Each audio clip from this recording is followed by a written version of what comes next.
मी पहिल्यांदाच केलेला episode cancel केला होता सारस्वत बँकेच्या सांगण्यावर, पण तुम्ही दुसऱ्यांदा बोलवलं म्हणजे तुमच्यामध्ये अपार धैर्य असल्याचं हे लक्षण आहे. भारताचा खरा धर्म हा बौद्ध धर्म आहे. हिंदू असा कोणता धर्मच नाही.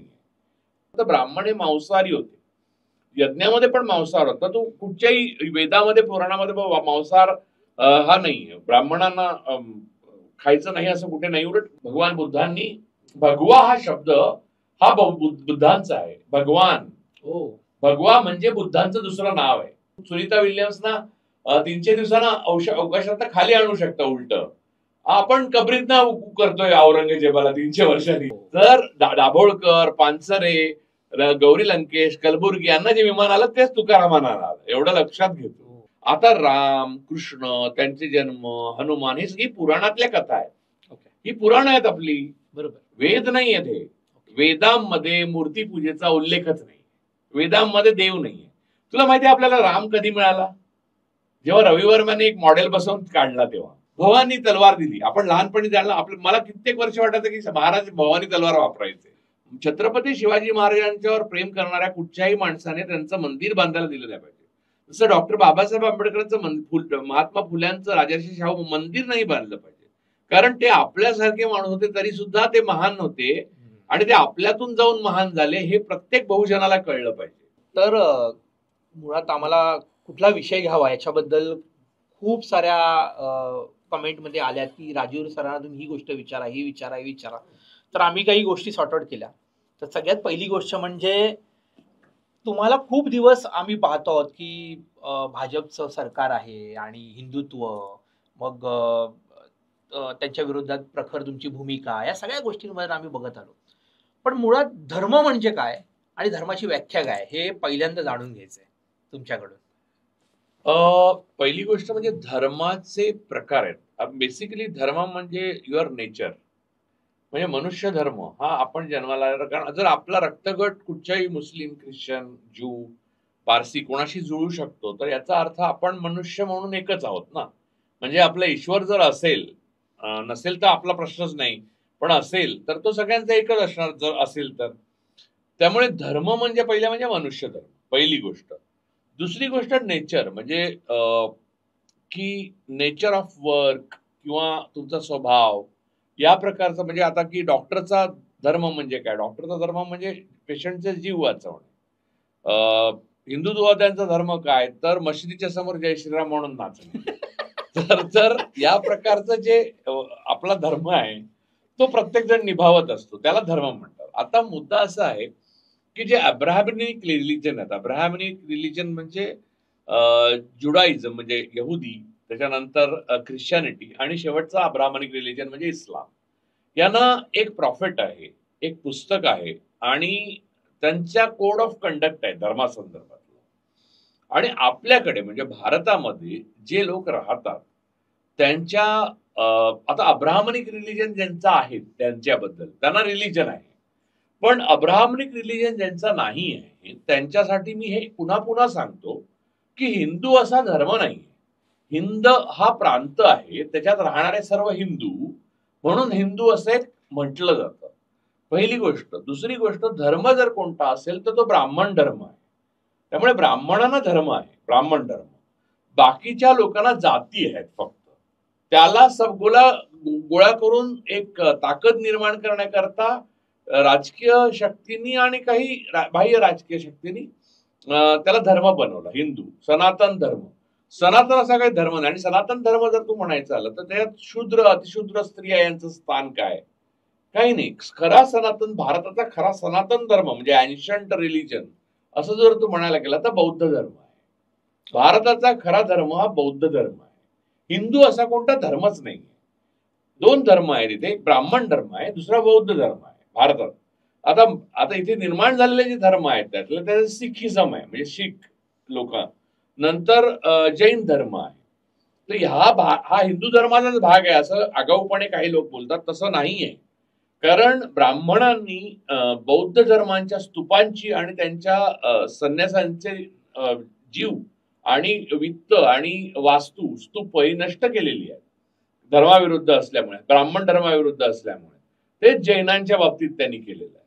त्यामुळे आणि मग काय आलं की नष्ट करूनही होत नाही म्हणून काही गोष्टी उचलल्या. उदाहरणार्थ ब्राह्मण हे मांसाहारी होते, यज्ञामध्ये पण मांसाहार होता. तो कुठच्याही वेदामध्ये पुराणामध्ये मांसाहार हा नाहीये. ब्राह्मणांना खायचं नाही असं कुठे नाही. उलट मधुपर्क नावाचं एक एक छान प्रकारचं व्यंजन आहे जे बनवलं जायचं. पण मुद्दा हा आहे म्हणजे म्हणजे गायी पण खायची, म्हणजे बैल खायचं, गोवंश खाल्ला जायचा ब्राह्मणांकडे. आणि यावर इरावती कर्व्यांचं आमची संस्कृती नावाचं पुस्तक आहे. म्हणजे केवळ परुळेकरच नाही तर कर्व्यांचं पण तेच मत आहे. तर ते आणि गंमत म्हणजे पुणा म्युन्सिपाल्टीला बीजेपी असून सुद्धा त्यांना माहित नाही की कोण काय लिहितं. त्यांना पुस्तकं त्या फ्लायओव्हरच्या खालच्या खांबावर रंगवायची होती. त्यात इरावती कर्व्यांचं आमची संस्कृती पण रंगवलेलं आहे, तू जाऊन बघू शकतो. त्यांना माहित नाही त्याच्यामध्ये काय लिहिलेलं आहे ते. पुस्तकं न वाचत असल्याचा भाजपचे आणि संघाचे लोक ह्याचा इतका फायदा चांगला दिसला मला की वा वा.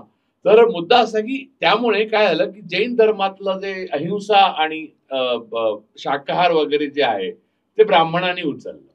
कारण त्या धर्मावर त्यांना केवळ मारून मात करता येत नाही, त्यांची स्तूप त्यांची मंदिरं पाडून आपल्याला मात करता येत नाही. म्हणून बाकी ज्या जाती आहेत म्हणजे आता आता जे बहुजन म्हणतो आपण, ओबीसी किंवा मराठा, त्यांना कुणबी म्हणतात. मराठा असा काही जात नाही. मराठा पण पुन्हा प्रदेशवाचक शब्द आहे. म्हणजे मराठे पानिपतावर लढले, तर ब्राह्मणांपासून अतिशूद्रांपर्यंत सगळे होते. लक्षात घे की मराठेशाही बुडली असं आपण म्हणतो, तर ते ब्राह्मणांचं होतं म्हणजे खरं तर, पण मराठेच म्हणतो आपण. मराठा ही जात ही नंतर 1900 म्हणजे ब्रिटिशांनी जेव्हा लोकसंख्या म्हणजे जे आता बीजेपी सध्या करत नाही जे लोकसंख्येची गणना, म्हणजे लोकसंख्या दर 10 वर्षांनी आपण जी गणना केली जाते ती करणंच बंद केलं. कारण स्टॅटिस्टिक्सचा वाकडा आहे ना. कारण संख्या आली की त्यांना प्रश्न उभे राहतात. कारण जीडीपीला भागावं लागतं त्या संख्येने आणि मग पर कॅपिटा इन्कम कळतं आणि मग कळतं की गरीब होत चाललोय आपण ते मोदींच्या राज्यात. एनिवे, तर मुद्दा हा आहे की बाकी सगळ्या जाती आहेत आणि कोणत्याही जातीला ब्राह्मणाहून अधिक अधिकार नाही. ब्राह्मण हा धर्म असल्यामुळे त्यांना सर्व अधिकार आहे. ब्रह्महत्या म्हणजे पाप आहे. ब्राह्मण कितीही वाईट असला तरी त्याला सर्व अधिकार आणि त्याला सगळ्यांनी वंद्य मानला पाहिजे. हे स्वच्छ लिहिलेलं आहे. ब्राह्मणांमध्ये पण इतर पोटजाती आहेत, म्हणजे त्यात भेद आहेत. पण मूलतः ब्राह्मण ज्याला खरखुरं जानवं घालण्याचा, आता हल्ली कोणी सिनेमात घालतं, पण खरखुरं जानवं घालण्याचा अधिकार आहे. आणि वेदोक्त मंत्र ज्याच्यासाठी म्हटले जातात. आता कालच बघितलं, महाराष्ट्रातले एक माजी खासदार भाजपचेच होते, त्यांना आतमध्ये जाऊ दिलं नाही गाभाऱ्यात मंदिराच्या आणि त्यांनी सोहळं नेसलं नाही आणि त्यांची जात पाहता त्यांना बाहेर उभं केलं. यातच तुला लक्षात येईल की ब्राह्मण धर्म हा अंतिम धर्म आहे. त्यांना जानवं घालून सोहळं घालून जेव्हा तुम्ही ब्राह्मण म्हणून येता तेव्हाच त्या गाभाऱ्यापर्यंत, राष्ट्रपतींना सुद्धा भाजप शासित राज्यांमध्ये गाभाऱ्याच्या गर्भगृहाच्या बाहेर बसावं लागतं. आता तुला गंमत सांगतो की फक्त जात आहे बाकी धर्म नाही, याचं उत्तम उदाहरण म्हणजे वडार लोक हे दगडी मंदिर निर्माण करतात, पण मंदिर बनलं आणि प्राणप्रतिष्ठा आली की वडारांना त्या गर्भगृहात जाता येत नाही. त्यामुळे आणि आता जो परभणीमध्ये ज्या पोलिसांच्या मारहाणीत मृत्यू पावला, जो लॉचा स्टुडंट होता सोमनाथ सूर्यवंशी, तो वडार होता. त्याच्या आईशी बोलून बघा तुम्ही, म्हणजे किती एनलायटन आई आहे ते तुम्हाला कळेल. पण ती किती एनलायटन असली तरी तिला दलित आणि शूद्र अतिशूद्र म्हणून त्यांना पोलीस यंत्रणा मनुस्मृती खाली आली. ही पोलीस यंत्रणा ब्राह्मणवादाच्या अंमलाखाली एकदा आला. RSS हे ब्राह्मणवादी आहे, त्यामुळे ब्राह्मणवादाच्या अंमलाखाली आलं की ब्राह्मण धर्म हेच काहीतरी हिंदुत्व आहे किंवा सनातन धर्म आहे असं बहुजनांना सांगण्यात येतं. कारण बहुजनांची मसल पॉवर त्यांना हवी असते म्हणून सांगण्यात. अन्यथा ते गावकुसा बाहेरच आहेत. ब्राह्मण धर्म, बौद्ध धर्म, शीख धर्म आणि जैन धर्म हे 4 धर्म भारतात मूलतः आहेत. इस्लाम हा बाहेरून आलेला आहे, तो अब्राह्मनिक रिलिजन आहे. ख्रिश्चॅनिटी हा बाहेरून आलेला आहे, तो पण अब्राह्मनिक रिलिजन आहे. आणि काही जे ज्यूज आले, म्हणजे आपले ज्यूज, इव्हन आपले महान लेखक मराठीतले भाऊपाध्ये, त्यांच्या पत्नी शोषणना ज्या होत्या त्या ज्यू होत्या. तर ज्यू जे आले ते पण अब्राह्मनिक रिलिजनचा भाग आहे. त्यामुळे ज्यू म्हणजे इस्रायल बद्दल जे ओसंडून प्रेम जे भाजपचं आणि RSS जे वाहतं, तर त्यांच्यामध्ये गोमांस हे खायला अत्यंत महत्वाचं मानलं जातं. आणि दुसरी गोष्ट अशी की आपल्याला म्हणजे त्या बिगर अब्राह्मनिक, बिगर यहुदी असे जे ब्राह्मण वगैरे आहेत त्यांना काफरच मानलं जातं. त्यामुळे त्यांनी उगाचच आपण लगट करायला जाण्याचा प्रयत्न करू नये. जे लिहिलेलं आहे तो धर्म हा असा आहे, माणसाचा धर्म मनुष्य धर्म आहे. त्यामुळे जो ईश्वर आहे किंवा नाही या वादात पडत नाही. म्हणजे सर्वात सायंटिफिक धर्म माझ्या दृष्टीने माझं मत आहे, कोणी मानावं न मानावं याबद्दल माझं काही मत नाही. बौद्ध धर्म आहे. कारण बुद्ध असं म्हणतात की ईश्वर आहे का ईश्वर नाही हा मानवाचा प्रश्नच नाही, अस्तित्वगत प्रश्न नाही असं ते म्हणतात. आणि अस्तित्वगत म्हणजे तू जन्माला आल्यावर जर तुला एखाद्या खोलीमध्ये वाढवला आणि ते ईश्वर किंवा ईश्वराबद्दल काहीच बोललं नाही, तर वयाच्या 25व्या वर्षी जर तुला रस्त्यावर सोडला तर अचानक तुला जे काही दिसायला लागेल आणि लोक देवाबद्दल बोलतील, देवावरनं दंगली करतील, तर तुला आश्चर्य वाटेल की हे काय नवीन संस्था निर्माण झाली. कारण तुला अस्तित्वाबरोबर भीती, जशी प्रेम, लैंगिक भावना, खाण्याची इच्छा हे जरा निर्माण होतं, तसं देववीव काही निर्माण नसतो तुझ्या मनात झालेला. त्यामुळे बुद्ध म्हणाले अस्तित्वगत नसलेल्या गोष्टी या मानवाने त्यात पडण्याचा प्रयत्न करून, त्यामुळे अखेरपर्यंत भगवान बुद्धांनी, भगवा हा शब्द हा बुद्धांचा आहे. भगवान, भगवा म्हणजे बुद्धांचं दुसरं नाव आहे. भगवा हा रंगन जो आता हे नाचतात ना घेऊन म्हणजे मशिदीसमोर, तो भगवा म्हणजे तुम्हाला सांगतो कुठेही वाचा बुद्ध यांच्यामध्ये त्रिपिटिकामध्ये वगैरे की बुद्धांना भगवा असं म्हटलेलं आहे. त्यामुळे बौद्ध हा धर्म खरा सनातन धर्म आहे. बाकी ब्राह्मण धर्म हा सनातन धर्म म्हणू शकता तुम्ही. बाकी जे नाचतायत जे हिंदू म्हणून, ते ब्राह्मणांना धर्म मिळाला म्हणून नाचतायत, अदरवाईज त्यांचा काहीच रोल नाहीये. उगाच ते बेगानी शादी में अब्दुल्ला दिवाना आहेत. याला बहुजनांनी ताबडतोब स्वतःला आवर घातला पाहिजे, नाहीतर बहुजनांची मुलं मशिदीसमोर नाचतात आणि शहीद आफ्रिदी बरोबर मॅच बघत बसलेला जय शहा तुम्हाला रोज दिसतो. खरंय, पण या आधुनिक जगामध्ये ही जी जीवनशैली आहे की परंपरा याची खरंच गरज आहे का, असं तुम्हाला वाटतं? आता ह्याचं साधं उदाहरण आहे, स्कॅन्डिनेव्हियन कंट्रीज मध्ये नॉर्वे आहे, फिनलंड आहे, स्वीडन आहे, यातल्या बऱ्याचशा देशांमध्ये ख्रिश्चनिटी जो त्यांचा मूळ धर्म आहे तो धर्म जवळपास लोक मानतच नाहीत, म्हणजे एथिस्ट झालेले आहेत. त्यामुळे चर्चेस जी आहेत ती म्युझियम बनलेली आहे या देशांमध्ये. हॅपीनेस इंडेक्स म्हणजे सुखांकामध्ये हे वरच्या अव्वल दर्जाला 1 ते 4 मध्ये 1 ते 5 मध्ये येतात कायम. आणि सगळ्यात महत्वाचं म्हणजे तिथे जेल आता जवळपास बंद केलेली आहे. धर्म आणि जेल यांचा जवळचा संबंध आहे, कारण माणूस धर्मात गेला की जेलमध्ये जातोच.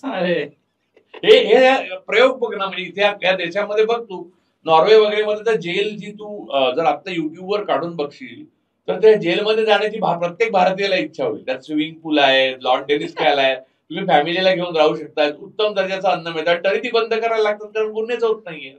लोक आस्तिक नास्तिकच्या पलीकडे गेलेत. आता या प्रकारचं जेवढा तुम्ही सुबत्ता होते, जेवढा विकास होतो तुमचा, म्हणजे भौतिक विकास होतो, तेवढ्या तुम्ही धर्मापासून दूर जाता.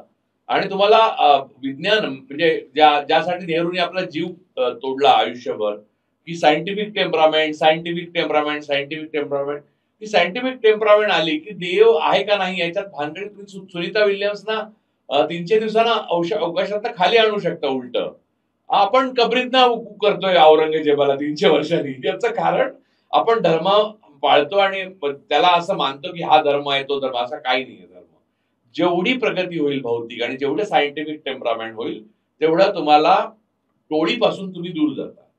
तुम्ही इंडिव्हिज्युअलिझम म्हणजे व्यक्तिवादाकडे जाता आणि तुम्हाला टोळीची काही गरज नाही. माणूस जेव्हा अगदी प्राचीन युगामध्ये, अश्मयुगामध्ये किंवा दगडाच्या युगामध्ये जेव्हा तो राहत होता, तेव्हा गुहेमध्ये राहताना टोळीची गरज पडत होती, कारण भीती होती. अनेक गोष्टींचा उलगडा झाला होता. ग्रहण कसं होतं, मग ग्रहण होतं तेव्हा काळोख पडतो, मग माणूस घाबरायचा, मग काळोखाला माणूस घाबरायचा कारण श्वापद यायची, आणि मग तो कल्पना करायचा मनुष्य, देव, भूत वगैरे यांची. तर माणूस टोळीपासून दूर गेला की तो धर्मापासून दूर जातो.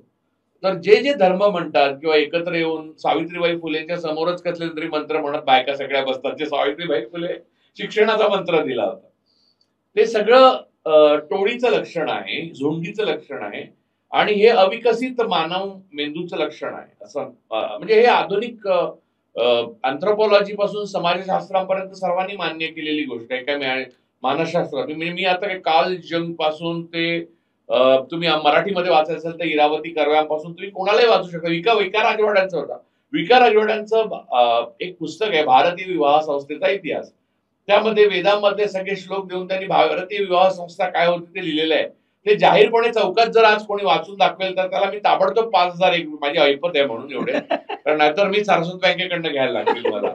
तर 5,001 रुपये ताबडतोब देईल. आणि ते सत्य पुस्तक आहे. आणि ते विका राजवाडे लिहू शकल्याचं कारण ब्रिटिशांचं शासन होतं आणि ते छापणारे पण कॉम्रेड डांगे होते. छापखान्यात. ते विका राजवाडे म्हणाले की हे पुस्तक तुम्ही छापाल तर जाळतील पण तिला, ते पोलीस यायच्या अगोदर तुमचं छापखाना. डांगे तरुण होते तेव्हा. तर मिरज कटाच्या खटल्यामध्ये त्यांना तुरुंगात 10 वर्ष ब्रिटिश सरकार त्याच्या अगोदरची, तेव्हा ते म्हणले मी छापतो, आणि त्यांनी छापलं. ते पुस्तक अजूनही लोकवाङ्मय गृहाचं आहे, आणि तुला गुगल जेव्हा ऐकतायत आपलं, त्या अमेझॉनवर त्यांना मिळेल. भारतीय विवाह संस्थेचा इतिहास एकदा मोठ्याने वाचावा, म्हणजे आपल्याला कळेल की आपण काय होतो, आणि तेच जर आपण असतो तरी सुद्धा काय असतो. म्हणजे त्याच्यावर वाईट झालंय म्हणजे तर फारच वाईट. तर अजून एक गोष्ट म्हणजे धर्म म्हटलं की ते सर्व सण उत्सव वगैरे येतात, आणि सण उत्सव आणि धर्माशी खूप निगडीत असतात या सगळ्या गोष्टी. तर आणि लोकांचं असं म्हणजे भारत हा उत्सव प्रधान देश आहे, आणि तिथे मग हे धर्म जेव्हा असतात तेव्हा तिथे सण आणि उत्सव साजरे होतात.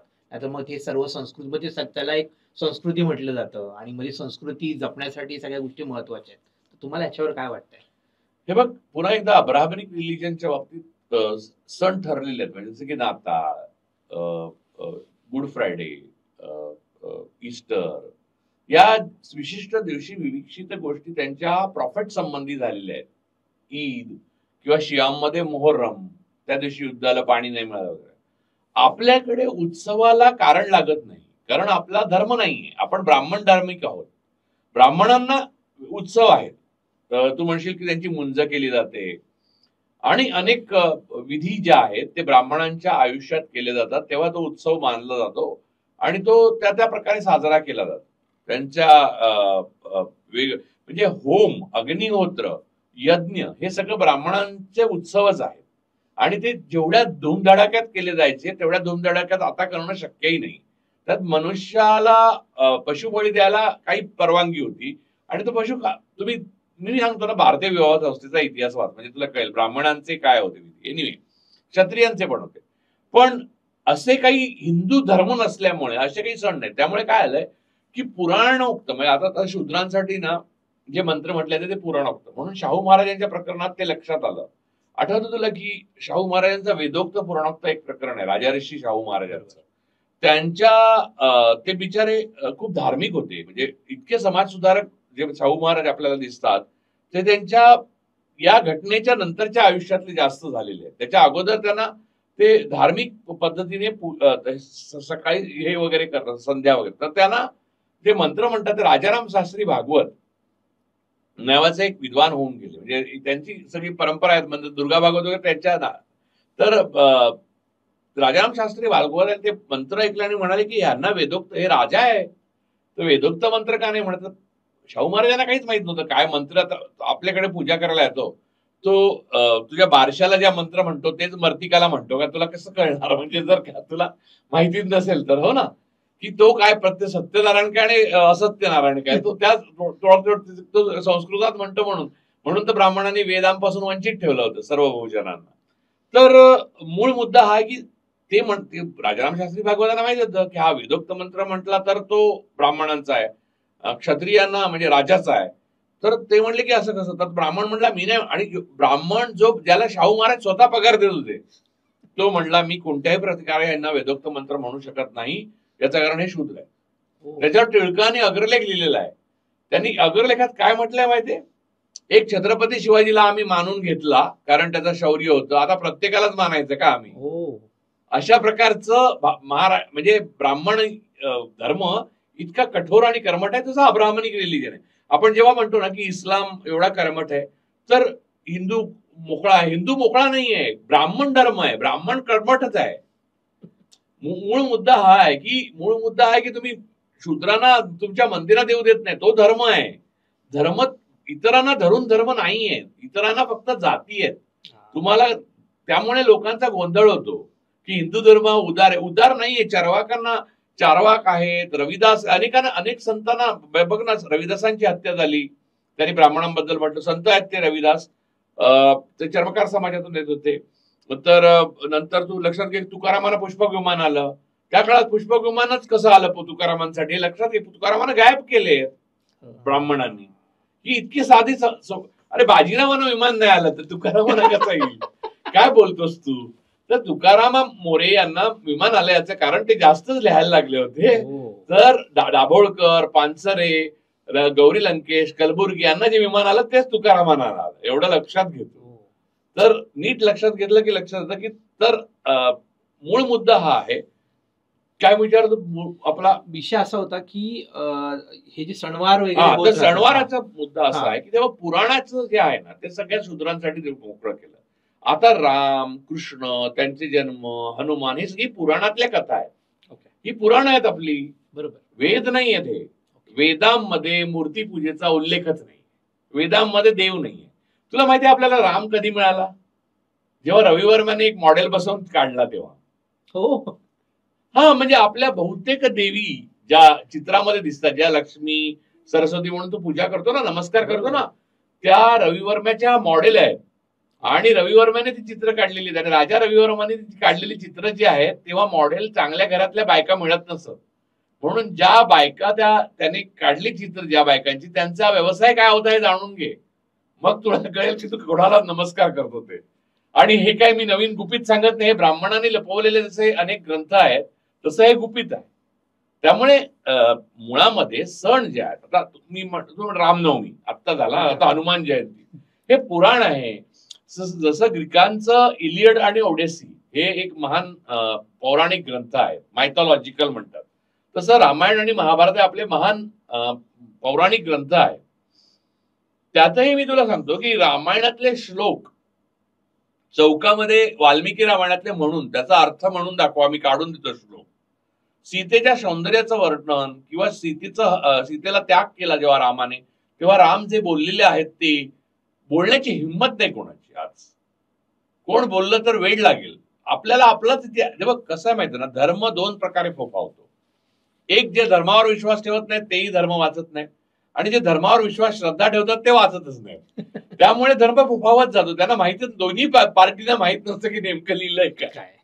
तर काय आहे की आपण या सगळ्या गोष्टीवर श्रद्धा ठेवतो, याचं कारण आपण ते वाचलेलं नसतं.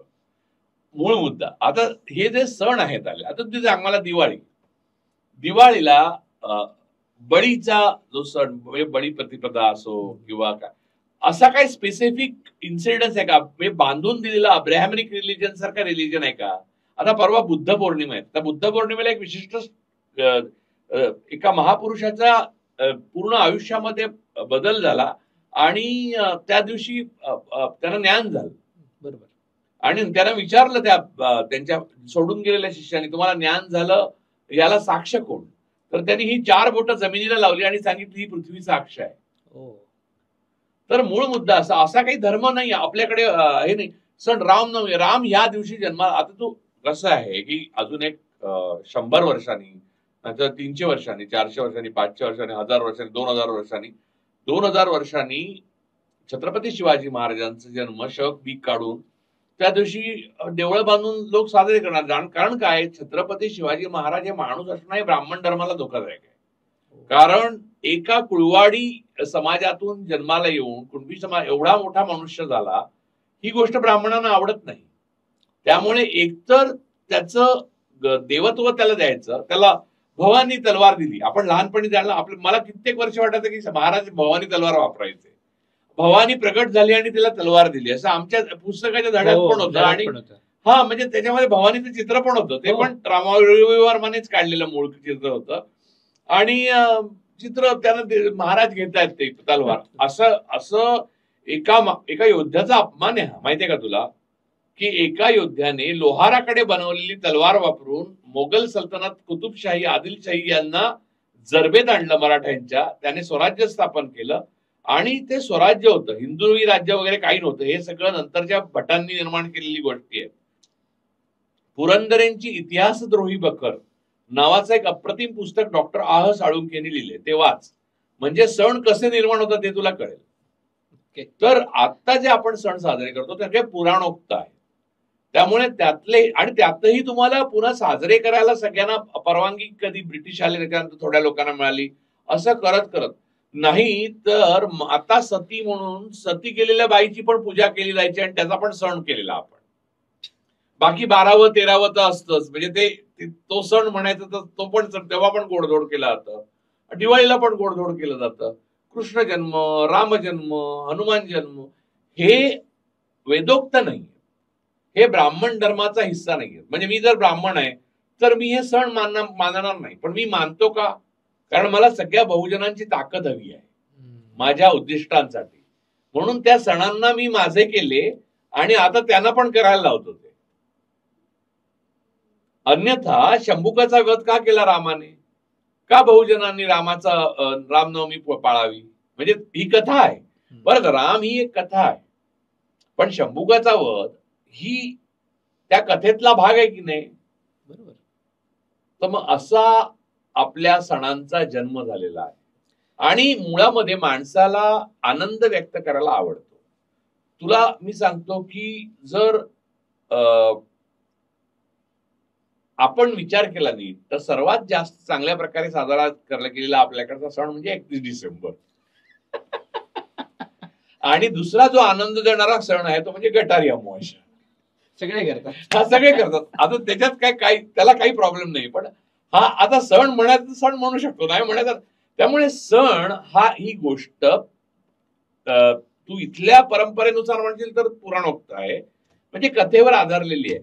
म्हणजे फॅन्टमचा जन्म पण तसं बघायला गेलं तर मग आपण साजरा करू शकतो. तर सुपरमॅनचा पण म्हणजे काय, म्हणजे त्याला काही गेल्या वर्षी रामनवमी अशी वर होती, या वर्षी अशी खाली आली.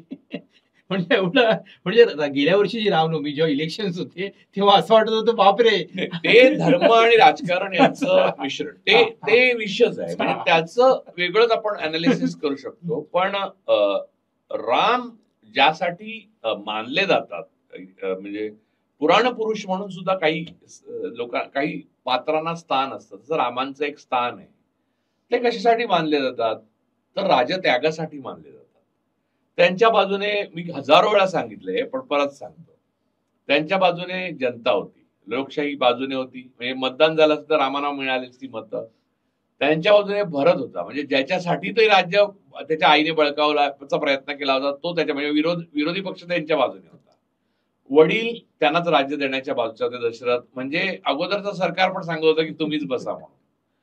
एवढं सगळं असताना केवळ आपल्या वडिलांनी दिलेला, आपल्या सावत्र आईला दिलेला शब्द, काही संबंध नाही, त्यासाठी राम राज्य सोडून सगळ्यांना जनतेला रडवून वनवासात गेले.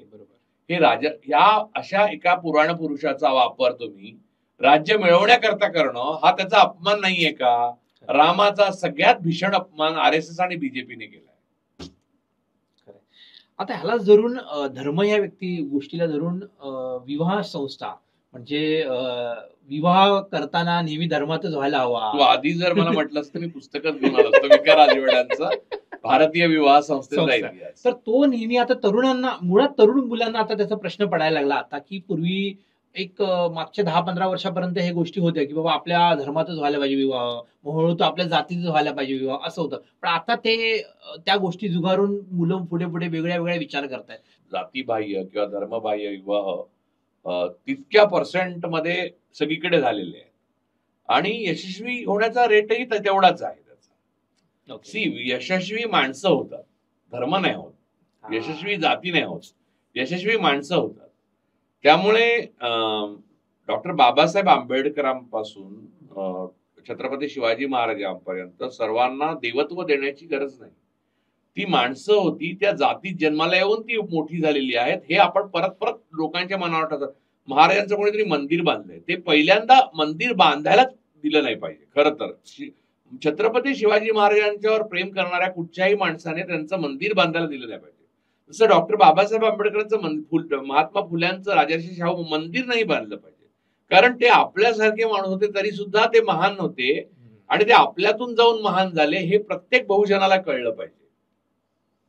बरोबर. त्यामुळे विवाह तू म्हणतो त्या आंतरजातीय आणि आंतरधर्मीय, त्याचा जो मुळामध्ये विवाह करणे हे भारतातच अशा प्रकारे चहा पोह्यांबरोबर होतो. अन्यथा जगभर विवाह मुलांना कोणत्याही काळात कोणत्याही ठिकाणी अत्यंत योग्य आणि आर्थिक, खाद्य संस्कृती, विचार करण्याची पद्धत, एकामेकांबद्दलचा आदर, समज, बुद्धिमत्ता, या सगळ्या बेसिसवर कम्पॅटिबिलिटी शोधून लग्न केली जातात. म्हणजे माणसं एकत्र राहतात, लग्न करतात किंवा नाही करत. भारतामध्ये ते कोणता तो जीवनसाथी.com असं म्हणजे हा एक वेगळाच प्रकार आहे. म्हणजे तुला सांगतो की आयुष्यभर तुम्ही मुलीला सांगता की परपुरुषाकडे पाहू नको आणि एक दिवशी तिचा परपुरुषाबरोबर लग्न लावून देता, जो तिला पूर्ण अनोळखी असतो. आता या हिपोक्रेसीला, या कॉन्ट्राडिक्शनला या सोसायटीने असं मान्यता दिली की आपल्या संपूर्ण देशामध्ये सेक्स ही एक टॅबू मानला जातो आता, पण लोकसंख्या सगळ्यात जास्त आहे जगामध्ये. म्हणजे हा हिपोक्रेसीचाच परिणाम नाही का? तर ज्ञान हे नेहमी तुम्हाला अधिक शहाणं करतं.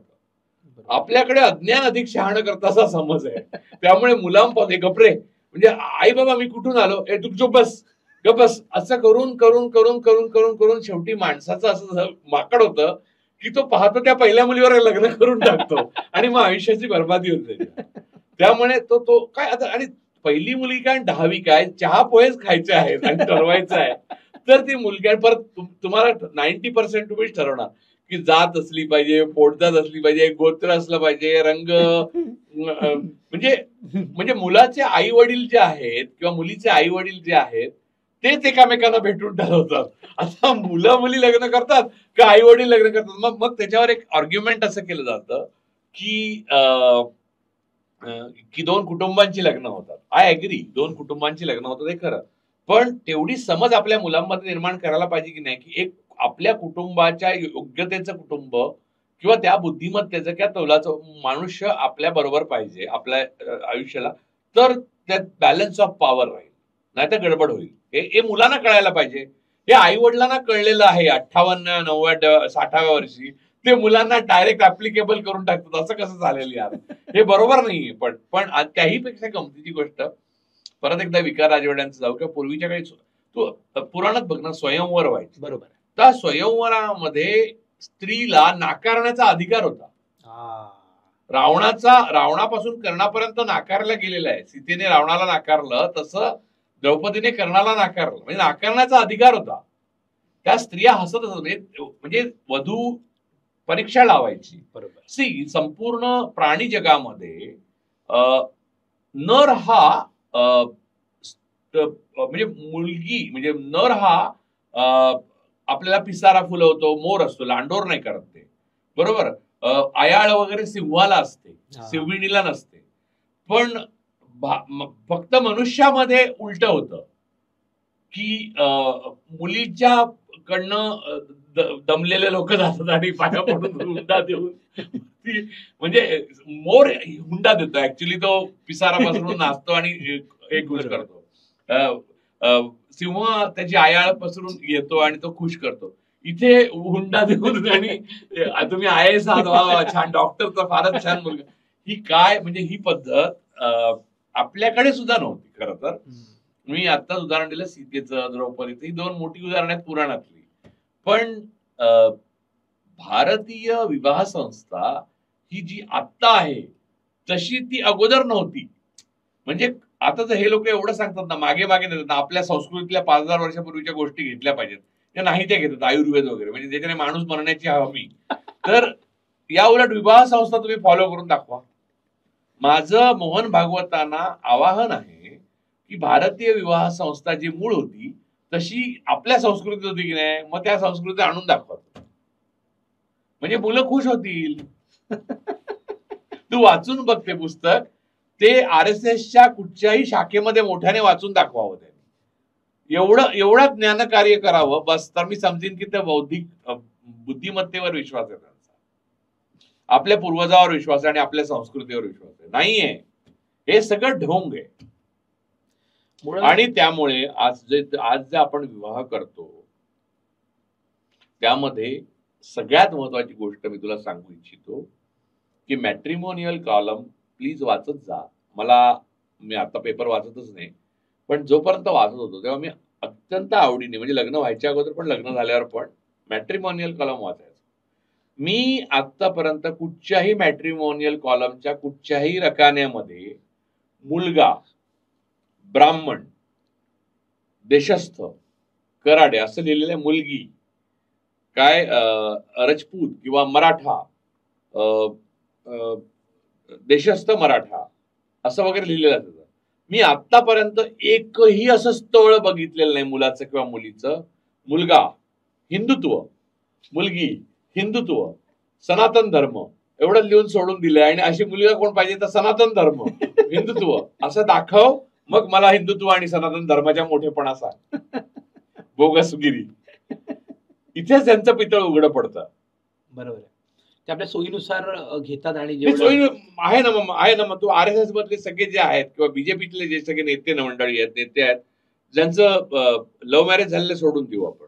ज्यांना ठरवून लग्न केलेलं आहे त्यांनी किती जणांनी जाहिरात देताना असं दिलंय की आमचा धर्म हिंदुत्व, आमचा धर्म सनातन धर्म. झालं. खोटा आहे. असा कोणता धर्मच नाहीये. ब्राह्मण धर्म आहे, बाकी फक्त जाती आहेत. तर जात लिहिणारच ना, कासार शिंपी असं लिहिलेलंच असतं. ते लिहिणारच, कारण पर्यायच नाहीये तुम्हाला असं करायचं असेल तर लग्न.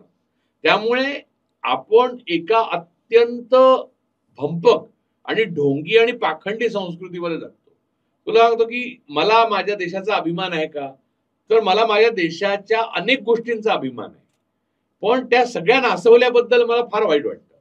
आणि मी यायच्या जगात यायच्या अगोदरच नाचवून ठेवल्या होत्या. त्यामुळे मी तर काही करू शकत नाही. आणि माझ्या समोर नाचवले असेल तरी आता माझ्या समोर 11 वर्ष अजून नाचवत आहेत. तर मी काय केलं, काय नाही करू शकत. ते तर आहे.